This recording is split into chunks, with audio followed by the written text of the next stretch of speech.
ॐ भूर्भुवः स्वः तत्सवितुर्वरेण्यं भर्गो देवस्य धीमहि धियो यो नः प्रचोदयात् ॐ शान्ति शान्ति शान्तिः. Namaskar, my dear friends. This is third video on the teachings of Ramana Maharshi in his own words. I start the video with the particularly interesting are the questions asked by a Muslim professor about the hymns which Bhagwan wrote to God in the form of Arunachala. So I start the video with the question of that Muslim professor. So here we are indicating him as a devotee. So devotee puts the question. I have been reading the 5 hymns. I find that the hymns are addressed by you to Arunachala, but you are a non-dualist. So how can you address God as a separate being? Bhagwan replies, the devotee, God and the hymns are all the self. Devotee, but you are addressing God. You are specifying this Arjuna Hill as God, Bhagwan.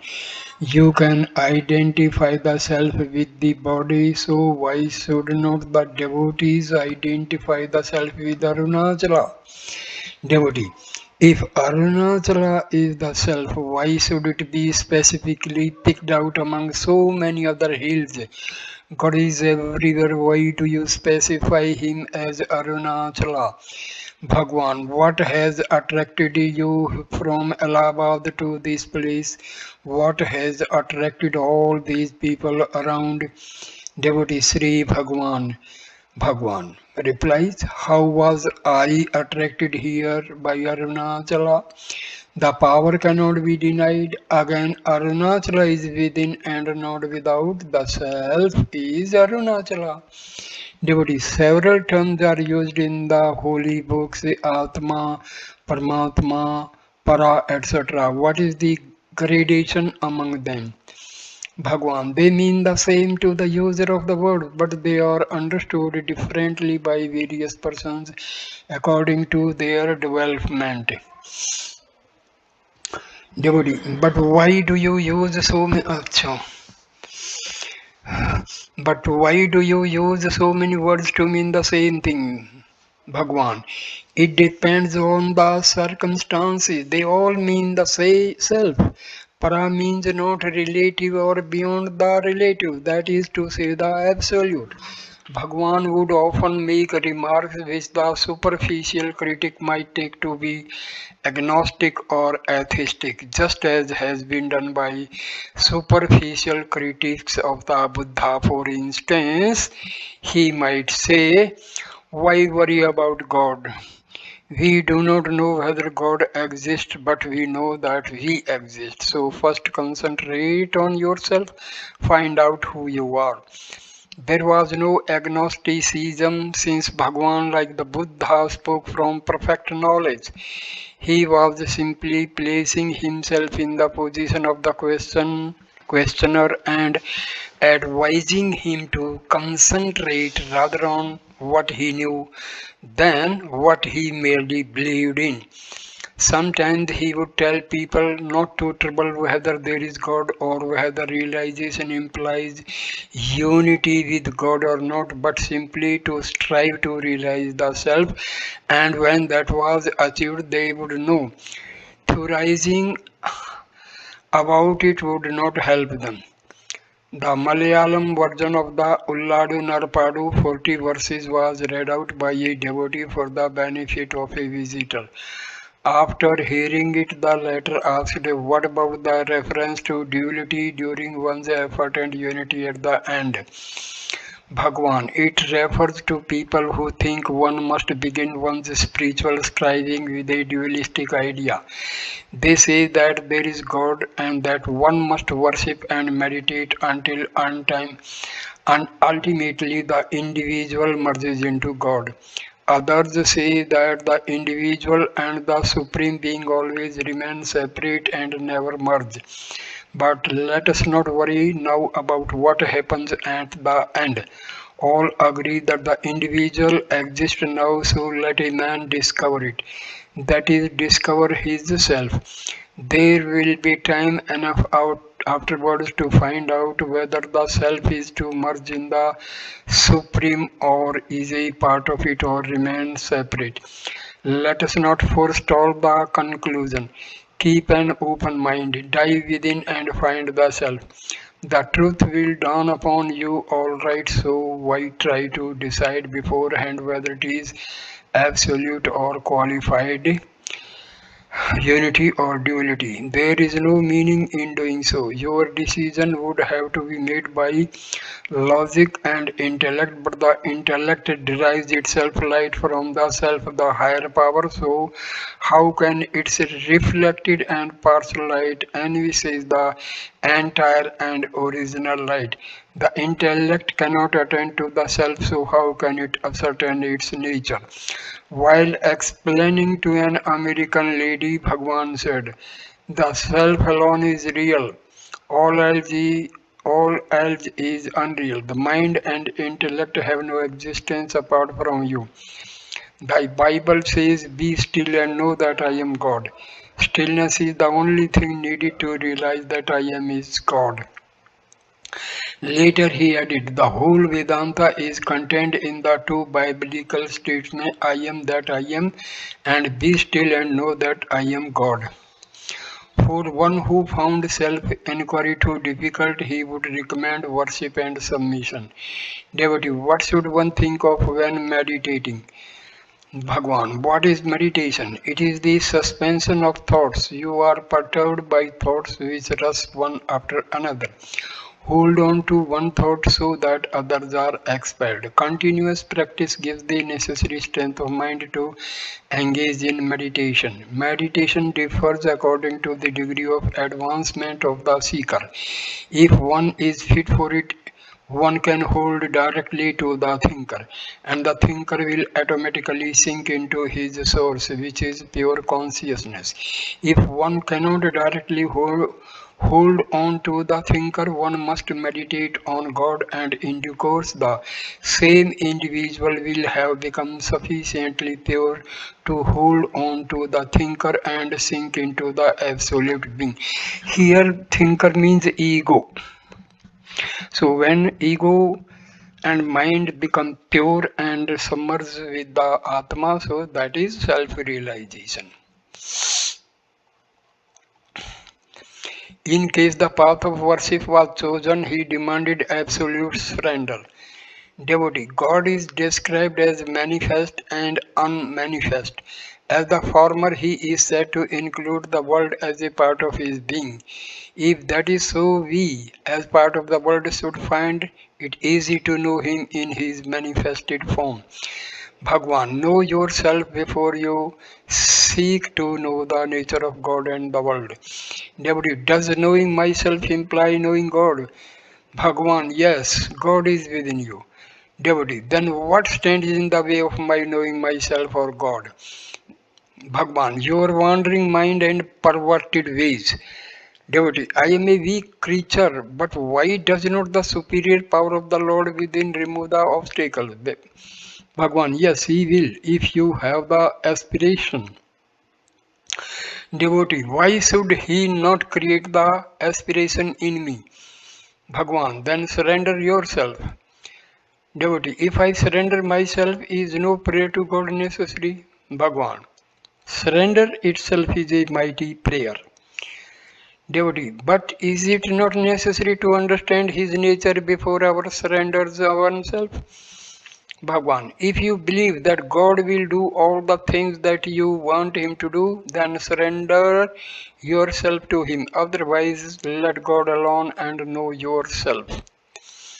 If there be true surrender, there can be no complaint or frustration. Devotee, we are worldly people and are afflicted by some grief that we cannot get over. We pray to God and are still not satisfied. What should we do? Bhagwan, trust God. Devotee, we surrender, but still there is no help. Bhagwan, but if you have surrendered, it means that you must accept the will of God and not make a grievance of what may not happen to please you. Things may turn out differently from what they appear. Distress of Distress often leads people to faith in God. Devotee, but we are worldly people. We have wives, children, friends, and relations. We cannot ignore them and resign ourselves to the divine will without retaining some trace of individuality.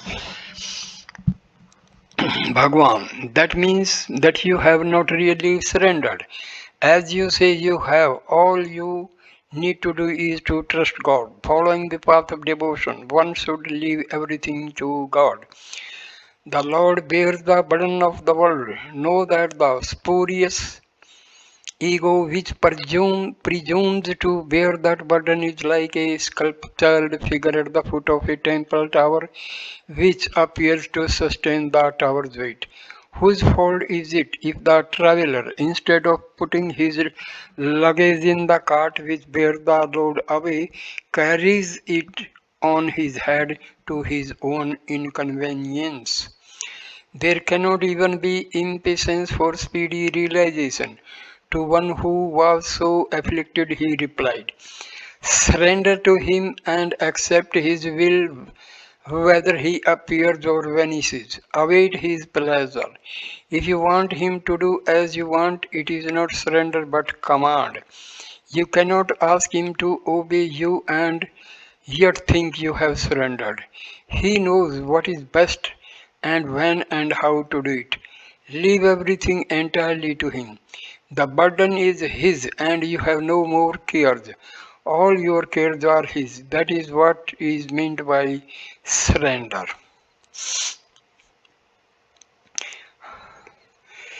Even prayer can be betoken a lack of trust, and Bhagwan did not normally encourage prayer in the sense of petition. They pray to God and finish with, Thy will be done. If His will be done, why do they pray at all? It is true that the divine will prevails at all times and all circumstances. Individuals cannot act of their own accord. Recognize the force of the divine will and keep quiet. Everyone is looked after by God. He created all, you are only one among 2,000 millions. When he looks after so many, will he omit you? Even common sense dictates that one should accept his will. There is no need to tell him your requirements. He knows them himself and he will look up after them. On other occasions, however, he would confirm the efficacy of prayer. As in other matters, he would put the viewpoint which would best help the spiritual development of particular questioner. Devotee, are your our prayers granted? Bhagwan, yes, they are granted. No thought will ever go in vain. Every thought will produce its effect sometime or other. Thought force will never go in vain. It will be seen that this hints at a doctrine far wider than personal response by an anthropomorphic God. It indicates the general power of thought for good or evil and its repercussions on the thinker. Understanding of this involves a great responsibility for thoughts, no less than for actions, just as Christ indicated that look at a woman lustfully was a sin, the same as committing adultery with her. The following passage shows how far this teaching was from any humanized conception of a God. Not from any desire, resolve, or effort on the part of the rising sun, but merely due to the presence of his rays that lens emits heat. The lotus blossoms, water evaporates, and people attend to their various duties in life.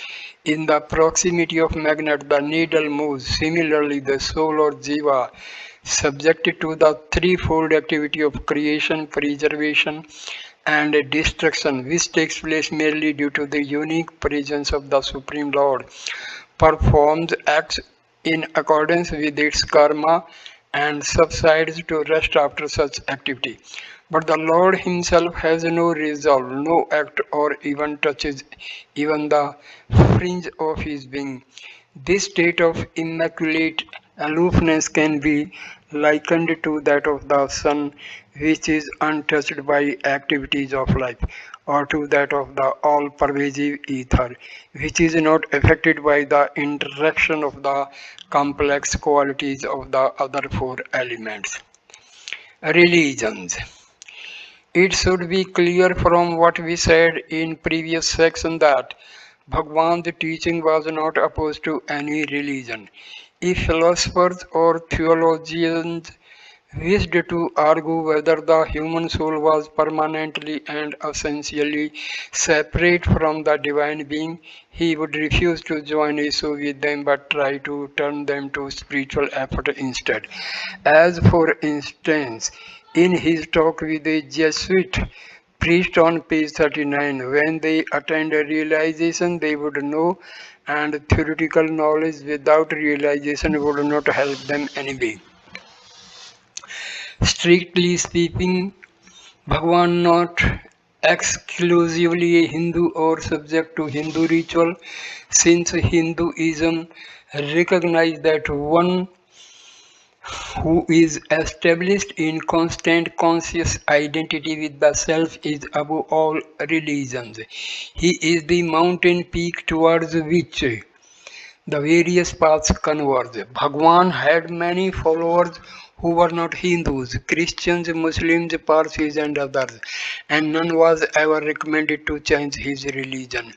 A religion involves two modes of activity, what might be called the horizontal and vertical. Horizontally, it harmonizes and controls the life of the individual and society in conformity with its faith and morality, giving opportunity and incentive for a good life leading to a good death. Vertically, it provides spiritual paths for those who strive to attain a higher state or realize the ultimate truth during this life on earth. Horizontally, religions are mutually exclusive but not really contradictory. Bhagavan was concerned rather with the vertical mode, the paths to realization, and therefore his teaching clashed with no religion. He guided those who would follow him on the most direct and central path, the quest of the self.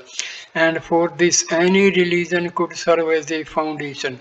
He approved of every religion, and if some devotees came to him who followed no formal religion, he did not insist they should do so. When asked about the different religious practices, he would stress their deeper meaning and about the different religions, their basic unity. Devotee, what is yoga? Bhagwan. Yoga, union, is necessary for one who is in a state of viyoga, separation. But really, there is only one. If you realize the self, there will be no difference. Devotee, is there any efficacy in bathing in the Ganges? Bhagwan, the Ganges is within you. Bathe in this Ganges, it will not make you shiver with cold. Devotee, should we sometimes read the Bhagavad Gita? Bhagwan, always. Devotee, may we read the Bible? Bhagwan, the Bible and the Gita are the same. Devotee, the Bible teaches that man is born in sin. Bhagwan, man is sin. There is no feeling of being man in deep sleep. The body thought brings out the idea of sin. The birth of thought itself is sin. Devotee, the Bible says that the human soul may be lost. Bhagwan, the I thought is the ego and that is lost. The real I is I am that I am. The doctrine of the Trinity was explained. God the Father is equivalent to Ishvara, God the Son to the Guru, and God the Holy Ghost to the Atma.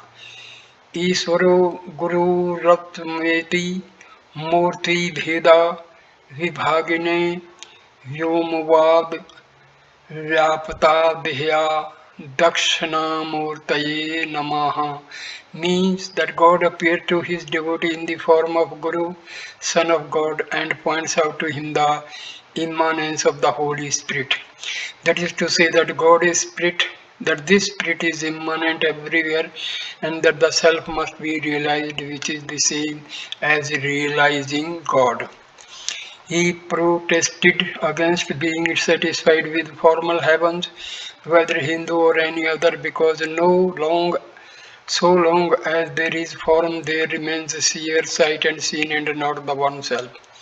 Devotee, there is a short account of the spiritual experiences of Saint Teresa in the March number of Prabhupada Bharata.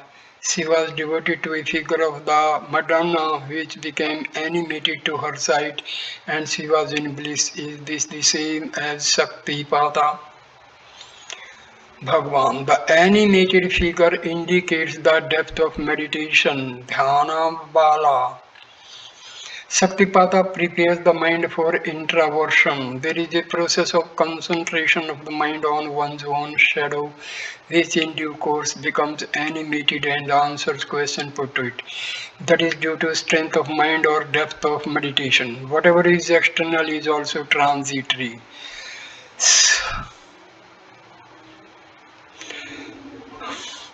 Such phenomena may produce joy for the time being, but abiding peace, shanti, does not result.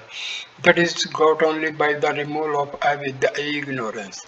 Devotee, can't we see God in concrete form? Bhagwan, yes, God is seen in the mind. A concrete form may be seen, but still it is only in the devotee's mind. The form and appearance in which God manifests are determined by the mind of the devotee. But that is not the ultimate experience. There is a sense of duality in it. It is like a dream or vision. After God is perceived, self-inquiry begins, and that leads to realization of the self. Self-inquiry is the ultimate route.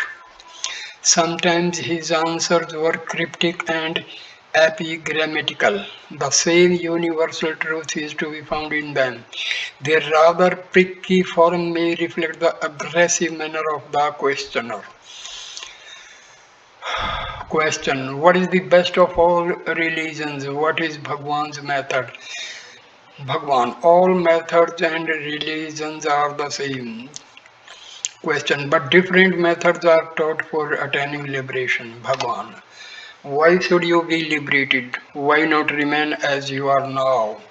Question: I want to get rid of pain. To be rid of pain is said to be liberation.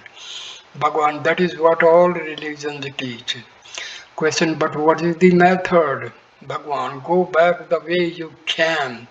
Question: where did I come from?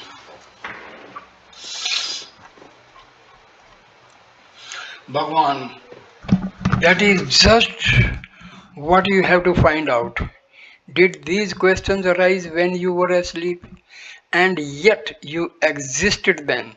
Were you not the same person? Question: yes, I existed in sleep. So did the mind, but the senses had merged so that I could not speak. Bhagwan: are you the individual? Are you the mind? Did the mind announce itself to you when you were asleep? Question: no. The authorities say that the individuality is different from God.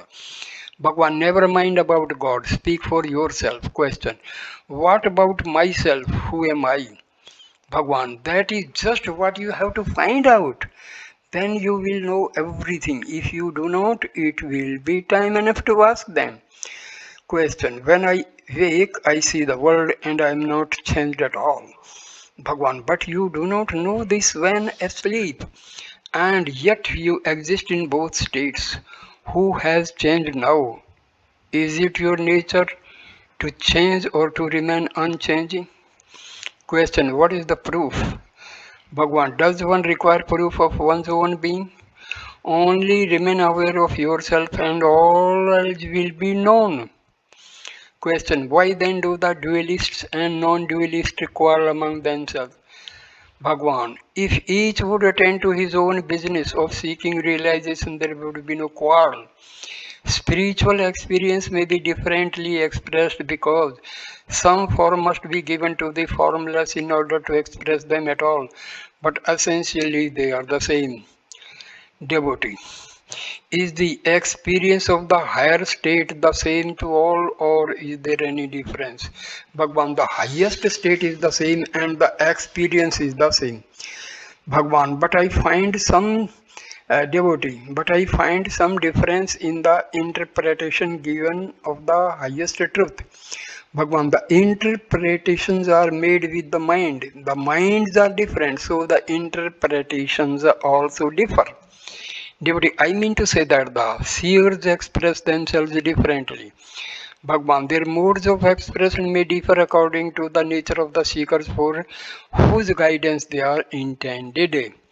Devotee, one speaks in terms of Christianity, another of Islam, a third of Buddhism, etc. Is that due to their upbringing? Bhagwan, whatever may be their upbringing, their experience is the same. Only the modes of expression differ according to circumstances. So also with the different paths or schools within a religion. Devotee, different teachers have set up different schools and proclaimed different truths and so confused people. Why? Bhagwan, they have all taught the same truth but from different standpoints. Such differences were necessary to meet the needs of different minds, differently constituted, but they all reveal the same truth. Devotee, since they have recommended different paths, which is one to follow? Bhagwan, you speak of paths as if you were somewhere and the self somewhere else and you had to go and attain it. But in fact, the self is here and now and you are it always. It is like being here and asking people the way to Ramana and then complaining that each one shows a different path and asking which to follow. While confirming the various religions, Bhagwan at the same time urged people to get beyond them to the oneself. Paul Brunton, author of A Search in Secret India, asked him about the various doctrines of heaven and hell. Devotee, why do religions speak of gods, heavens, hells, etc.? Bhagwan, only to make people realize that they are on a par with this world and that the self alone is real. The religions are according to the viewpoint of the seeker. Take the Bhagavad Gita for instance. When Arjuna said that he would not fight against his own relations and elders in order to kill them and gain the kingdom, Sri Krishna said, not that these you or I were not before, are not now, nor will be hereafter. None was born, none has died, nor will it be so hereafter, and so on. Later he developed the theme and declared that he had given the same instruction to the son through him to Iskvaku, etc. Arjuna raised the doubt, how can that be? You were born a few years ago, they lived ages ago. Then Sri Krishna understanding Arjuna's standpoint said, yes, there have been many incarnations of myself and yourself. I know them all, but you do not know. Such statements appear contradictory, but still both are right according to the point of view of the questioner. Christ also declared, before Abraham was, I am. Devotee, what is the purpose of such descriptions in religion? Bhagwan, only to establish the reality of the self. Devotee, Bhagwan always speaks from the highest standpoint. Bhagwan smiling, people will not understand the bare and simple truth, the truth of their everyday, ever present, and eternal experience. That is the truth of the self. Is there anyone not aware of the self yet? They do not even like to hear of it, whereas they are eager to know what lies beyond heaven and hell incarnation because they love mystery and not the plain truth. Religion pamper them only to bring them round to the self in the end. Moreover, much as you may wander, you must return untamed ultimately to the self. So why not abide in the self here and now? A passage was quoted above in which the questioner was recommended to read the Gita or the Bible constantly, and yet on other occasions people were reminded that their scriptures also have to be superseded. All these scriptures are meant only to make a man retrace his path to his original source. He need not acquire anything new. He only has to give up false ideas and useless accretions. Instead of doing this, however, he tries to grasp something strange and mysterious because he believes his happiness lies elsewhere. That is the mistake. All scriptures without exception proclaim that for attaining salvation the mind should be subdued, and once one knows that control of the mind is their final aim, it is futile to make an interminable study of them. What is required for such control is actual inquiry into oneself by self interrogation. Who am I? How can this inquiry in quest of the self be made by means of a studying of the scriptures? One should realize the self by the eye of wisdom. Does Rama need a mirror to recognize himself as Rama? That to which I refer is within the five seas, whereas the scriptures are outside them. Therefore, it is futile to seek by means of the study of the scriptures the self that has to be realized by summarily rejecting even the five seas.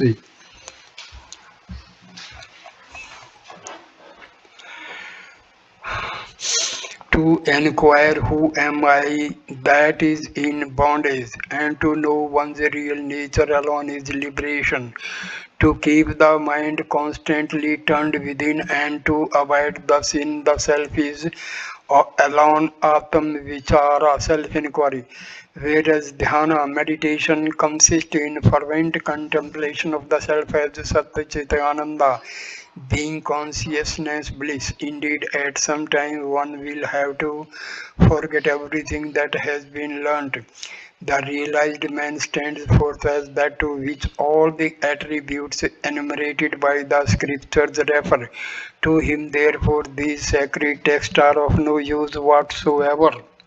Whatever.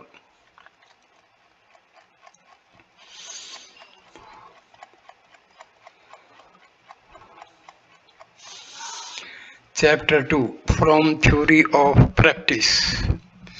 From Theory to Practice. As was shown in the previous chapter, the theory that the Maharshi taught was intended only to serve as a basis for practice. However, the demand for practice brought in another branch of theory, that of free will or predestination, since people were not lacking who asked why they should make any effort if everything was predestined or if all men returned to their source in any case. A visitor from Bengal said, Sankara says that we are all free, not bound, and that we shall all return to God from whom we came, like sparks from a fire. If that is so, why should we not commit all sorts of sins?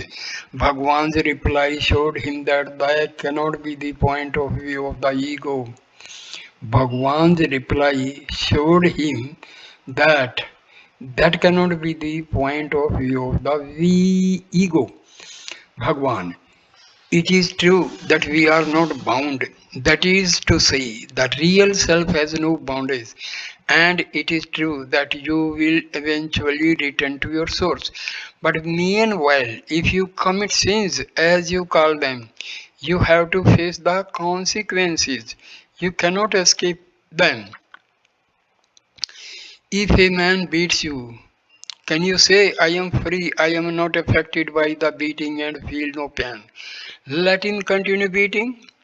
If you can really feel that, then you can do what you like. But what is the use of just saying in words that you are free?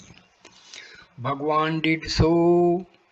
Bhagwan did sometimes make pronouncement which seemed superficially like affirmations of complete predestination. When he left home in his youth, already established in self realization, his mother sought and at last found him. He was maintaining silence at the time. Before, on her request to return home with her, he wrote out his reply instead of replying verbally. The ordainer controls the fate of souls in accordance with their prarabdha karma, destiny to be worked out in this life, resulting from the balance sheet of actions in past lives. Whatever is destined not to happen will not happen. Try as you may. Whatever is destined to happen will happen. Do what you may to prevent it. This is certain. The best course, therefore, is to remain silent. He sometimes made such statements to devotees. All the activities that the body is to go through are determined when it first comes into existence. It does not rest with you to accept or reject them. The only freedom you have is to turn your mind inward and renounce activities there. With reference to with reference to Bhagwan's reply to Mrs. Desai on the evening of January 3, 1946, I asked him, are only the important events in man's life, such as his main occupation or profession, predetermined, or are trifling acts also, such as taking a cup of water or moving from one part of the room to another? Bhagwan, everything is predetermined. I. Then what responsibility, what free will has man? Bhagwan. Why does the body come into existence? It is designed for the various things that are marked out for it in this life. As for freedom, a man is always free not to identify himself with the body and not to be affected by the pleasures and pains consequent on its activities. Actually, however, the question of free will or predestination does not arise at all from the point of view of non duality.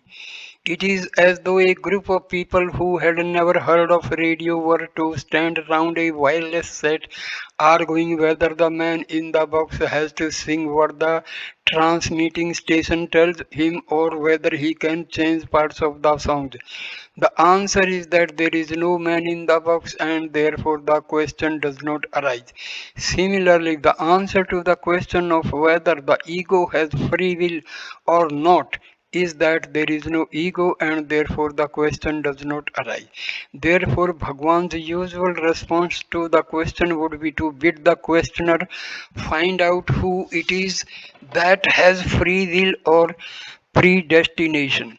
Devotee, has man any free will or is everything in his life predetermined? The same question as above, but the answer differs according to the needs of the questioner. In fact, if one does not bear in mind what has just been said about the unreality of the ego, it seems to be quite contradictory. Bhagwan, free will exists together with the individuality. As long as the individuality lasts, so long is there free will. All the scriptures are based on this fact and advice directing the free will in the right channel. Is this really a contradiction of the reply given earlier? No, because according to Bhagwan's teaching, individuality has only an illusory existence. So long as one imagines that one has a separate individuality, so long does one also imagine its free will. The two exist together inevitably. The problem of predestination and free will has always plagued philosophers and theologians and will always continue to do so. Because it is insoluble on the plane of duality, That is on the position of one being who is the creator and a lot of other separate beings who are created. If they have free will, then he is not omnipotent and omniscient.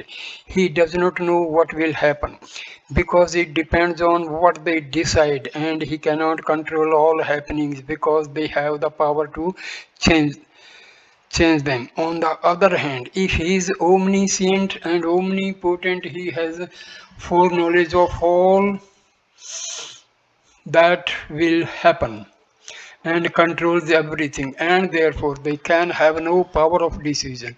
That is to say, no free will. But on the level of Advaita or non duality, the problem fades out and ceases to exist. In truth, the ego has no free will because there is no ego. But on the level of apparent reality, the ego consists of free will. It is the illusion of free will that creates the illusion of the ego. That is what Bhagwan meant by saying that as long as the individuality lasts, so long is there free will. The next sentence in his answer turns the question away from theory to practice. Find out who it is who has free will or predestination and abide in that state. Then both are transcended. That is the only purpose in discussing these questions. To whom do such questions present themselves? Discover that and be at peace. The only path of karma, action, bhakti, devotion, yoga, and jnana, knowledge is to inquire who it is who has the karma, vibhakti, lack of devotion, viyoga, separation, and ajnana, ignorance. Through this investigation, the ego disappears and the state of abidance in the self, in which none of these negative qualities ever existed, remains as the truth. As long as a man is the doer, he also reaps the fruits of his deeds. But as soon as he realizes the self through inquiry as to who the doer is, his sense of being the doer falls away. And the triple karma, destiny, is ended. This is the state of eternal liberation. Bhagwan said, we are all really Satya Chitananda, being knowledge bliss, but we imagine that we are bound by destiny and have all this suffering. I asked him why we imagine this, why this state of ignorance, ajnana, comes over us. Bhagwan said, ask yourself to whom this ignorance has come, and you will discover that it never came to you and that you always have been Satya Chit Ananda. One goes through all sorts of austerities to become what one already is. All effort is simply to get rid of the mistaken impression that one is limited and bound by the woes of samsara, this life. Duty is there predestination, and if what is destined to happen will happen, is there any use in praying or effort, or should we just remain idle? This is a concise form of the question which Bhagwan was so often asked, and the reply is typical in that it does not expound theory but prescribe what to do. Bhagwan, there are only two ways in which to conquer destiny or be independent of it. One is to inquire who undergoes this destiny and discover that only the ego is bound by it and not the self, and that the ego is non-existent. The other way is to kill the ego by completely surrendering to the Lord, by realizing one's helplessness and saying all the time, not I but thou, O my Lord, and giving up all sense of I and mine and leaving it to the Lord to do what He likes with you. Surrender can never be regarded as complete so long as the devotee wants this or that from the Lord. True surrender is love of God for the sake of love and for nothing else, not even for the sake of salvation. In other words, complete effacement of the ego is necessary to conquer destiny, whether you achieve this effacement through self-inquiry or through bhakti marga. This mode of reply is common to spiritual teachers.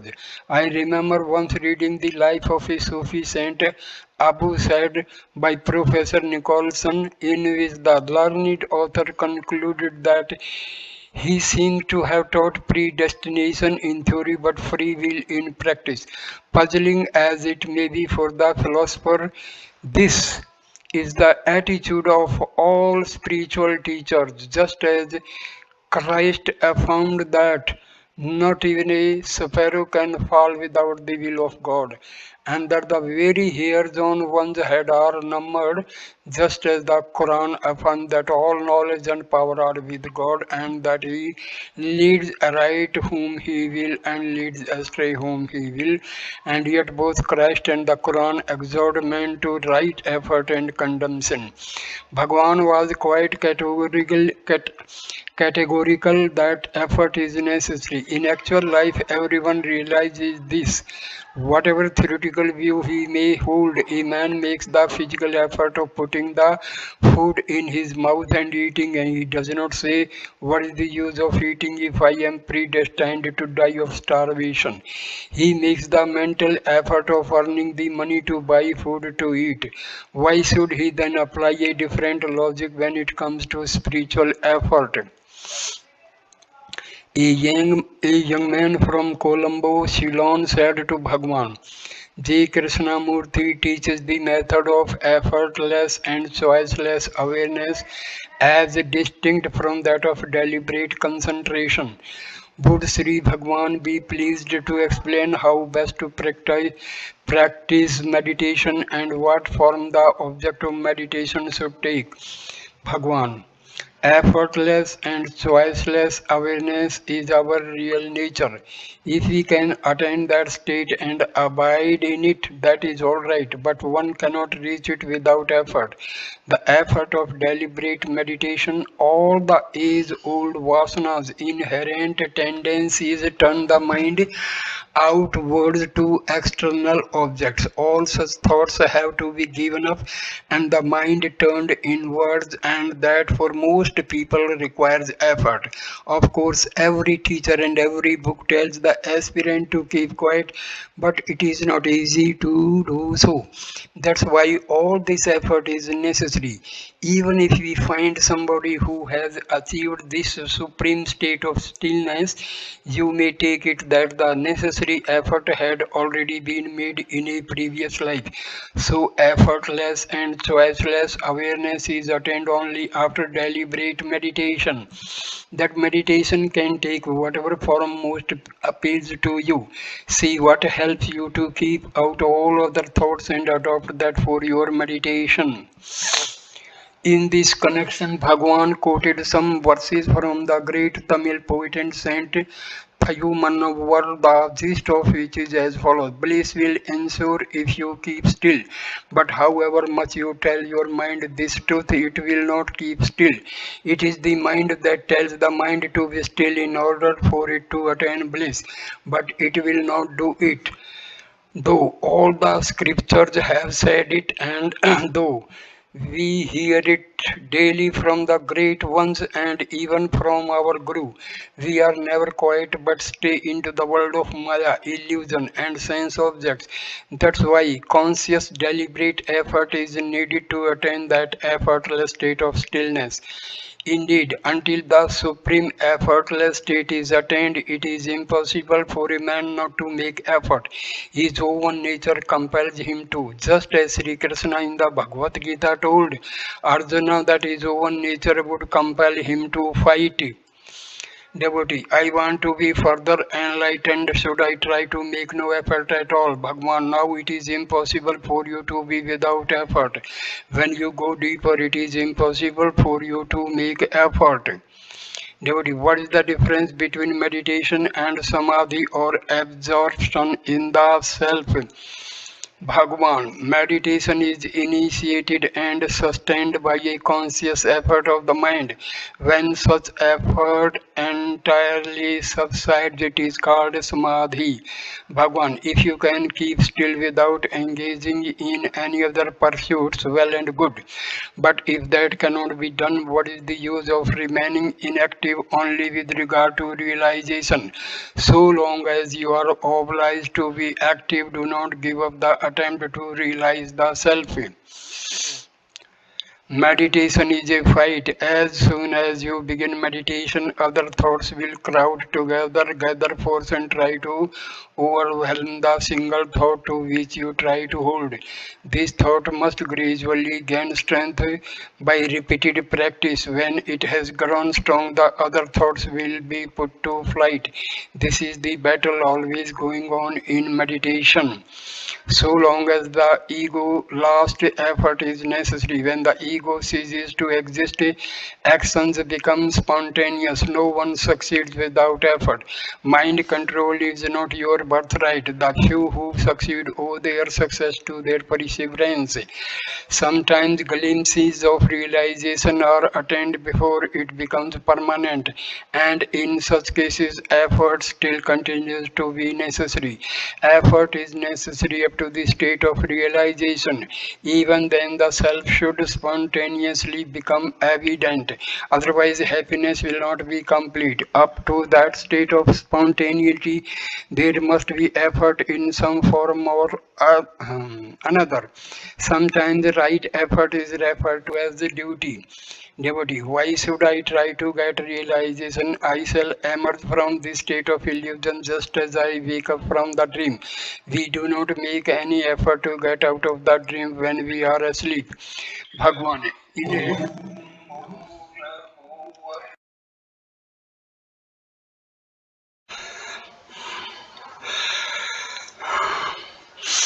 Devotee, why should I try to get realization? I shall emerge from this state of illusion just as I wake up from a dream. We do not make any effort to get out of a dream when we are asleep. Bhagwan. In a dream, you have no inkling that it is dream and therefore no obligation to make an effort to get out of it. But in this life, you have some intuition based on your experience of sleep and on what you hear and read that is sort of a dream. And this intuition imposes on you the duty of making an effort to get out of it. However, who wants you to realize the self if you don't want to? If you prefer to be in this dream, stay as you are. Sometimes, however, as in the following very similar conversation, the seeker was reminded that even the effort is a part of the illusion of individual being. Devotee, it is said that our waking life is also a dream similar to our dream during sleep. But in our dreams, we make no conscious effort to get rid of the dream and wake up. The dream itself comes to an end without any effort to our part and we become awake. Similarly, why should not the waking state, which is in reality is only another sort of dream, come to an end of its own accord without any effort on our part and lead us in realization or self-awakening? Bhagwan, you're thinking that you have to make an effort to get rid of this dream of a waking state, and you are making effort to attain realization or real awakening are all parts of the dream. When you attain realization, you will see that there was neither the dream during sleep nor the waking state, but only yourself and your real state. Sometimes the questions took the form of apparent conflict not between effort and destiny but between effort and grace. For there were those who asked what use was if realization was dependent on the grace of God or Guru. In one form or another, this doubt tends to arise in any religion, as in the Christian dispute whether salvation is due to grace or good works. Seriously, as the following quotation shows, there is no conflict between the two. It is said that only those who are chosen for self-realization obtain it. That is rather discouraging. Bhagwan, that only means that we cannot attain realization of the self by our own mind unaided by God's grace. I interposes. Bhagwan also says that even that grace does not come arbitrarily, but because one has observed it by one's own efforts, either in this life or in the previous ones. We, but human effort is said to be useless, so that incentive has a man to improve himself. I asked where it was said that you should make no effort or that effort was useless, and the visitor pointed out to the passage in Who Am I, where it says that since the indefinable indefinable power of the Lord ordains, sustains, and controls everything we need not worry what we shall do. I pointed out that what is deprecated, there is no human effort but the feeling I am the doer. I asked Bhagwan whether my explanation was not right and he approved of it. Devotee, grace is necessary for the removal of ignorance, Bhagwan. Certainly, but grace is there all along. Grace is the self. It is not something to be acquired. All that is necessary is to know its existence. In the same way, the sun is pure brightness. It does not know darkness, although others speak of darkness fleeing away on its approach. Like darkness, ignorance is a phantom, not real. Because of its unreality, it is said to be removed when its unreality is discovered. The sun is there and shines, and you are surrounded by sunlight still. If you would know the sun, you must turn your eyes in the direction and look at it. Similarly, grace is only to be found by effort, although it is here and now. Devotee, by the desire to surrender, increasing grace is experienced, I hope. Bhagwan, surrender once and for all and done with the desire. So long as the sense of being the doer remains, desire does also. Therefore, the ego remains, but once this goes, the shines forth in its purity. The sense of being the doer is the bondage, not the actions themselves. Be still and know that I am God. Here, stillness is total surrender without a vestige of individuality. Stillness will prevail and there will be no agitation of the mind. Agitation of mind is the cause of desire of the sense of being the doer of personality. If that is stopped, there is quiet in this sense. Knowing means being. It is not relative knowledge involving the triads of knower, knowledge, and known. Nobody, but one may not be quite sure of God's grace. Bhagwan.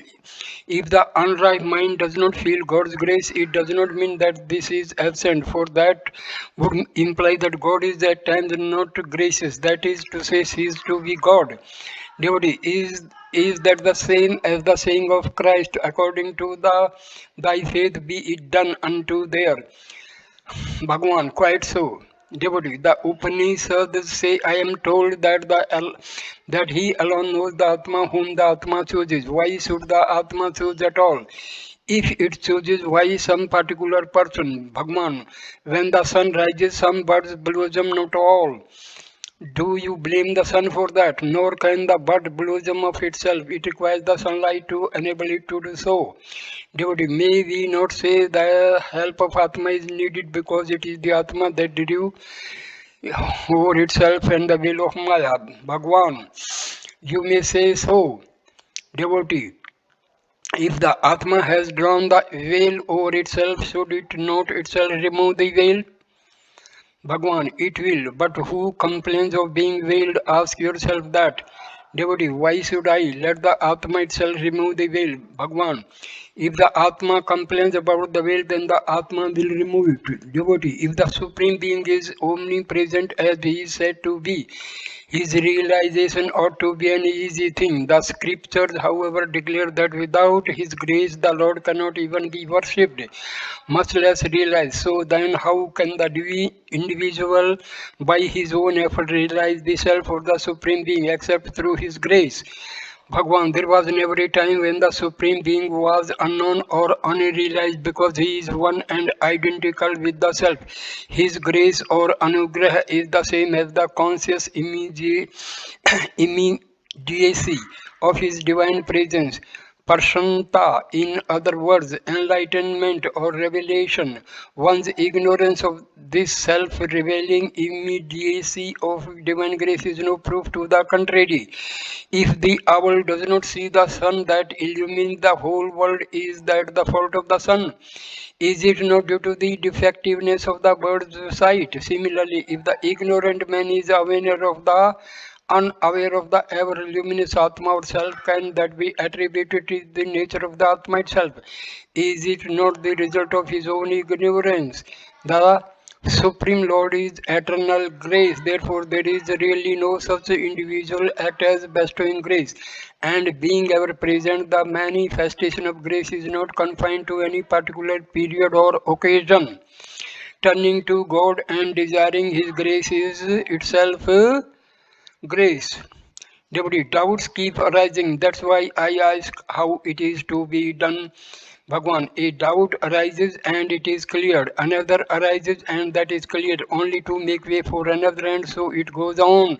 So there is no possibility of cleaning away all doubts. Find out instead to whom the doubts come. Go to their source and stay there. Then they cease to arise. That's how doubts are to be cleared away. Devotee, only grace can help me do it. Bhagwan, grace is not something outside you. In fact, your very desire of grace is due to grace that is already working in you. Grace is represented alike as the grace of God or Guru. Devotee, is not success dependent on the grace of the Guru? Bhagwan, yes, but it is not your practice itself due to such grace. Its fruits spring from it automatically. There is a stanza in Kaivalya which runs, O Guru, you have always been with me, watching over me, one incarnation after another, and have saved my course until I was liberated. The Son manifests externally as the Guru when occasion demands, otherwise he always remains within, doing what is required. Visitor, in actual practice I find I cannot succeed in my efforts unless Bhagwan's grace descends on me. Bhagwan, the Guru's grace is always there. You imagine it to be something somewhere high up in the sky that has to descend, but really it is inside you, in your heart, and the moment you affect the subsidence or merging of the mind into source, by whatever method the grace rushes forth, sprouting as from a spring within. So I end this video here. The next video number 5 will start chapter 3, life in the world. Thanks a lot my dear friends. Please like, comment and share the video. Thanks a lot and subscribe the channel. Thanks my dear friends.